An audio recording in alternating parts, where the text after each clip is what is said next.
Yes, good morning students. बच्चों, आज हम हिंदी का फर्स्ट चैप्टर पढ़ने जा रहे हैं, जिसका नाम है वह शक्ति हमें दो।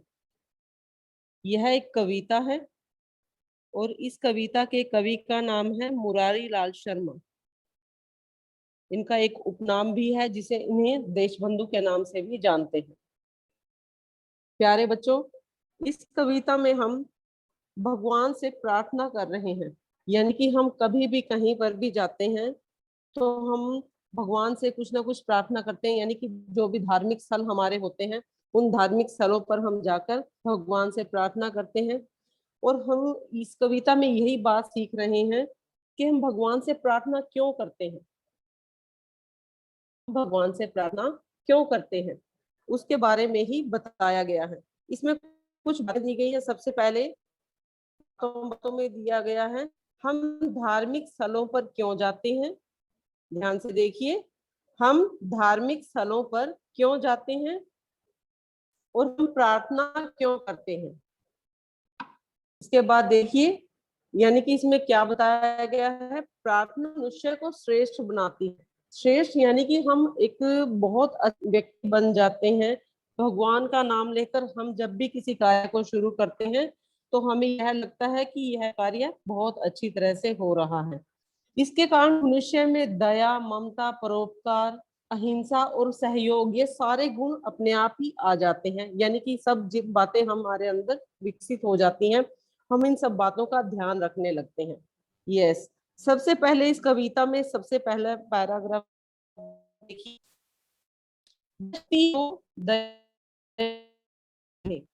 बच्चों पेंसिल होनी चाहिए। जो भी शब्द और आप उसको मीनिंग अंडरलाइन करके लिखते रहेंगे। वह शक्ति हमें दो दयानिधि, कर्तव्य मार्ग पर डट जाएं। वह शक्ति हमें दो दयानिधि, कर्तव्य मार्ग पर डट जाएं। पर सेवा पर उपकार में हम जग जीवन सफल बनाएं। सबसे पहले देखिए, जो भी आपके सामने जो पंक्ति दी जाती है, उसके आपको हर एक शब्द का अर्थ पता होना चाहिए। अगर हमें अर्थ पता होता है तो हम उसको और सरल ढंग से उसको हम उसमें सरल शब्दों में कन्वर्ट कर सकते हैं और हम अपनी बात को अच्छी तरह से सामने समझा सकते हैं या खुद भी समझ सकते हैं। वह शक्ति हमें दो दयानिधे।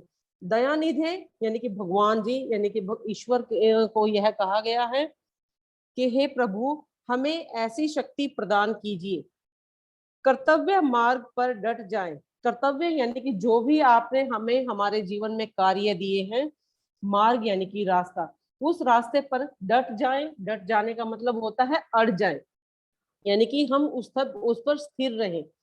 यानी कि हे प्रभु, हमें इतनी शक्ति प्रदान कीजिए कि जो भी आपने हमें कार्य दिया है उस रास्ते पर हम अड़िग रहें, डटे रहें। यानी कि उस रास्ते से हम पीछे कभी न हटें। हमारे अंदर शक्ति होगी तो हम अपने उस कार्य को बहुत अच्छी तरह से कर पाएंगे। बड़े ध्यान से देखो बेटा। इसके बाद देख, पर सेवा। पर सेवा पर उपकार में हम, पर का मतलब होता है दूसरों का, पर होता है दूसरों का, दूसरों की सेवा। पर उपकार, उपकार का मतलब होता है भलाई। यानी कि पर उपकार और दूसरों का की भलाई में हम जग जीवन सफल बना जाएं। जग जीवन यानी कि जग होता है बेटा संसार, जीवन जो हमें यह जीवन इस संसार में मिला है, इस जीवन को हम दूसरों की सेवा करने में और दूसरों की भलाई करने में, दूसरों का के ऊपर दया करने में, यानी कि एक तरह से उनकी सेवा करने में हम अपने इस जीवन को सफल बना सके। फिर से देखिए, हे प्रभु, आप हमें इतनी शक्ति प्रदान कीजिए कि जो आपने हमारे जीवन में हमारे कर्तव्य हमें दिए हैं, जो कार्य हमें दिए हैं, उन कार्यों को हम उस रास्ते पर एक डट कर खड़े रहें, अड़िग रहें और कभी भी अपने रास्ते से पीछे न हटें। जो आपने हमें यह जीवन दिया है, अपने इस जीवन को हम दूसरों की सेवा और दूसरों की भलाई में लगा पाए, जिससे हमें यह लगे कि हमने अपने जीवन को सफल बना लिया है। इसके बाद नेक्स्ट पैराग्राफ देखिए बेटा, हम दीनहीन निबलों विकलों के सेवक बन संताप हरें, जो हैं अटके भूले भटके, उनको तारे खुद तर जाएं। यानी कि देखिए, हर एक शब्द का अगर आपको मीनिंग पता होगा तो आपके लिए हर चीज बड़ी आसान हो जाएगी। हमें जो भी कवि इस कविता में संदेश देना चाहता है उस संदेश को देखना है। क्योंकि बच्चों, कभी कोई भी कवि जब अपनी बात कहता है, कविता कहता है, तो अपनी कविता को प्रकृति का कोई ना कोई माध्यम उठाकर किसी न किसी ढंग से अपनी बात को प्रकट करता है। क्योंकि हम जिस समाज में रहते हैं, हम अपने इस समाज में कभी भी हम दूसरे को सीधे उंगली करके यह नहीं कह सकते कि आप यहाँ गलत हो। उसमें क्या करते हैं, कोई भी कवि होता है, कभी भी अगर वो किसी सामाजिक बुराई को देखता है तो उस सामाजिक बुराई में वो अपनी कविता में प्रकृति की कुछ चीजों को उठा लेता है और उससे अपनी उस समाज की उस बुराई की तरफ इशारा कर देता है। ऐसे ही यहाँ पर हम क्या कह रहे हैं, हम भगवान को प्रार्थना कर रहे हैं कि हमें, अगर आपने यह जीवन प्रदान किया है तो इस जीवन में हमें किस प्रकार से अपने कार्य करने हैं। देखिए, हम दीनहीन निबलों विकलों के, हम जो दीनहीन होते हैं यानी कि गरीब लोग जो होते हैं, जिनकी बहुत ही हीन यानी कि दयनीय स्थिति होती है, निबल जो बहुत ही कमजोर होते हैं, विकल कौन होते हैं, जिनके शरीर में कोई ना कोई विकार होता है, यानी कि शरीर में कोई कमी होती है, किसी अंग की कमी होती है जिसके कारण वो अपना कार्य अच्छे से नहीं कर पाते। सेवक बन संताप हरे, सेवक यानी कि एक तरह से दास बनकर, सेवक बनकर, सेवा करने वाले बनकर, संताप यानी कि उनके जीवन के कष्ट को, संताप होता है बेटा कष्ट, उनके जीवन के कष्ट को हरे यानी कि दूर कर दे। हरना मतलब होता है दूर कर देना। यानी कि हम अपने जीवन में इस तरह से आप हमें शक्ति प्रदान करो, हम आपकी सेवा भी अच्छी तरह से कर पाए। और आपकी सेवा यानी कि आप, भगवान को बच्चे किसी ने नहीं देखा है, लेकिन भगवान ने सभी जीवों को एक समान सारी चीजें प्रदान की हैं। तो उन चीजों के माध्यम से ही हम उनकी सेवा कर सकते हैं। यहाँ पर फिर से हम क्या कहना चाह रहे हैं, यानी कि कवि क्या कहना चाह रहे हैं कि हम जो गरीब व्यक्ति हैं, जो बहुत ही दुखी व्यक्ति हैं और जो शारीरिक रूप से कमजोर व्यक्ति हैं, ऐसे व्यक्ति सभी लोगों की हम सेवा करके उनके जीवन के कष्ट को दूर कर सके। जो हैं अटके भूले भटके, उनको तारे खुद तर जाएं। जो हैं अटके यानी कि अगर कोई व्यक्ति किसी कार्य को अच्छी तरह से नहीं कर पा रहा है, वह किसी तरह से उस चीज में उलझ गया है। भूले भटके का मतलब होता है यानी कि जीवन में कोई राह ऐसी आ गई है जिसमें उनको कोई रास्ता दिखाई ना दे रहा हो। ऐसा व्यक्ति कोई जीवन में ऐसे यानी कि भूल गया है, अपनी राह से भटक गया है, रास्ते से भटक गया है, उनको तारे खुद तर जाए। तारे का मतलब होता है यानी कि उनका हम उद्धार करें, उद्धार करें यानी कि उनकी एक तरह से हम सहायता करें।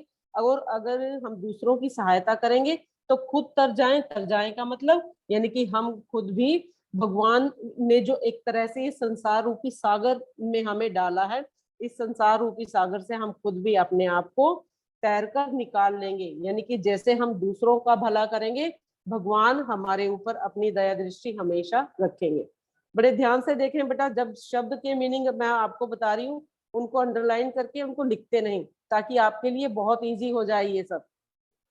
फिर से देखिए इस पैराग्राफ को, हम दीनहीन निबलों विकलों के, यानी कि हम गरीब लोगों के, जो जो अत्यंत हीन अवस्था में है, जो शारीरिक रूप से परेशान है, ऐसे लोगों की सेवा करके उनके जीवन के कष्टों को दूर करें।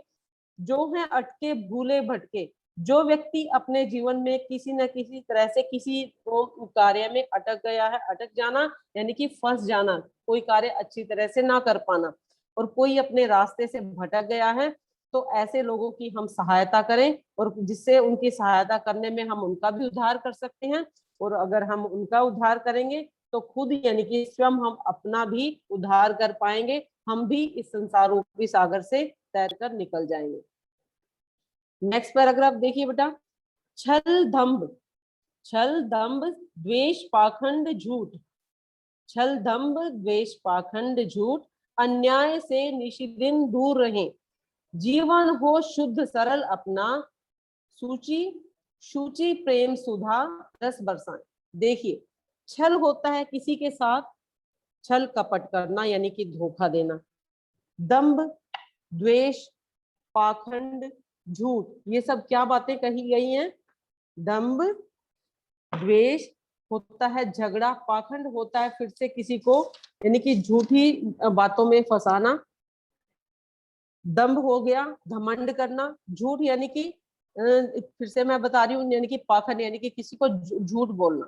फिर से देखिए, छल, छल का मतलब है किसी को धोखा देना, दंभ घमंड करना, द्वेष किसी से लड़ाई या ईर्ष्या करना, लड़ाई करना, पाखंड झूठ, झूठ बोलना यानी कि झूठा दिखावा करना, अन्याय से निशिदिन दूर रहें, अन्याय यानी कि दूसरों के ऊपर अन्याय करना, अत्याचार करना, निशिदिन यानी कि दिन रात ऐसी चीजों से हमें भगवान दूर ही रखना, हम ऐसे चीजों से हमेशा दूर रहें। जीवन हो शुद्ध सरल अपना, जीवन हो शुद्ध सरल अपना, शुचि प्रेम सुधा रस बरसाएं। देखिए, अगर हमारा जीवन बिल्कुल शुद्ध यानी कि पवित्र और सरल यानी कि बिल्कुल सीधा होगा, हम अपने जीवन को शुद्ध, पवित्र और सरल यानी कि सीधा, सीधे रूप में अपनाएं। शुचि प्रेम सुधा रस बरसाएं। शुचि फिर से पवित्र शब्द होता है, पवित्र प्रेम, सुधा अमृत के समान यानी कि हम सच्चा प्रेम करें, पवित्र प्रेम करें और अमृत के समान दूसरों पर रस बरसाएं, जिससे हमारा भी भला होगा और दूसरों को जिसके साथ हम यह कार्य कर रहे हैं उनका भी भला होगा। फिर से इस को देखिए, छल, दंभ, छल यानी कि धोखा देना, द्वेष यानी कि दंभ यानी कि घमंड करना, द्वेष, द्वेष होता है लड़ाई झगड़ा करना, पाखंड झूठ, धोखा देना, झूठा दिखावा करना, अन्याय अत्याचार करना, निशिदिन दिन रात यानी कि हे भगवान इन सब चीजों से हमें दिन रात यानी कि हमेशा दूर रखना। हमारा जीवन शुद्ध यानी कि पवित्र और सीधा होना चाहिए, पवित्र प्रेम करें और दूसरों के ऊपर अमृत के समान रस बरसाएं। लास्ट पैराग्राफ देखिए, निज आन बान मर्यादा का, निज आन बान मर्यादा का, प्रभु ध्यान रहे अभिमान रहे।